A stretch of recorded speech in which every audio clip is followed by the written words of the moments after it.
வெற்றியோட பக்கத்துல போயிட்டு, அந்த வெற்றிய தொட முடியாத அந்த வலி வந்து, நெறைய பேருக்கு வந்து இந்த மாதிரி டிஎன்பிஎஸ்சி எக்ஸாமோ, இல்ல வேற எனி காம்படிட்டிவ் எக்ஸாமோட ரிசல்ட் வர்றப்ப வந்து அது நம்மளுக்கு புரிஞ்சிருக்கும்.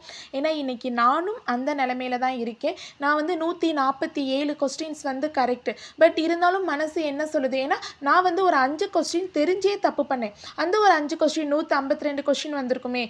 இன்னும் ஒரு 3 கொஸ்டினா 155 கொஸ்டின் வந்திருக்குமே! நம்ம கிளியர் பண்ணிருவோமே! இந்த மாரி தான் மனசு வந்து சொல்லும். பட் இருந்தாலும் என்ன பண்ண நம்ம இந்த அளவுக்கு வந்து ப்ரிப்பேர் பண்ணிட்டோம். இன்னமும் வெற்றிய தொட்டுட்டோம். பட் வெற்றிய அடையறதுக்கு கொஞ்சம் காலமும், இன்னமும் நெறைய முயற்சிகளும், பிராக்டிஸும் தான் தேவ.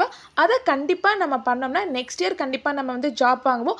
இந்த வருஷம் நெறைய பேர் வந்து பாஸ் பண்ணியிருப்பாங்க. ஆனா, அவங்களோட லைஃப், அவங்களோட எக்ஸ்பீரியன்ஸ் கேட்டிங்கன்னா, கொஞ்சம் பேருக்கு தான் வந்து ஃபர்ஸ்ட் அட்டெம்ப்ட்லேயே வந்து எக்ஸாம் கிளியர் ஆயிருக்கும். நெறைய பேருக்கு இந்த மாதிரி போன தடவ வந்து ஒரு 160, 65 எடுத்து கிடைக்காம இருக்கும். இந்த தடவ பாஸ் பண்ணியிருப்பாங்க. நம்ம நெக்ஸ்ட் டைம் பாஸ் பண்ணுவோம். அவ்வளோதான். மத்தபடி வந்து படிக்கிறத விட வேண்டாம். நம்ம படிச்சுட்டே இருப்போம். கண்டிப்பா ஒரு நாள் வெற்றி கிடைக்கும். Thank you.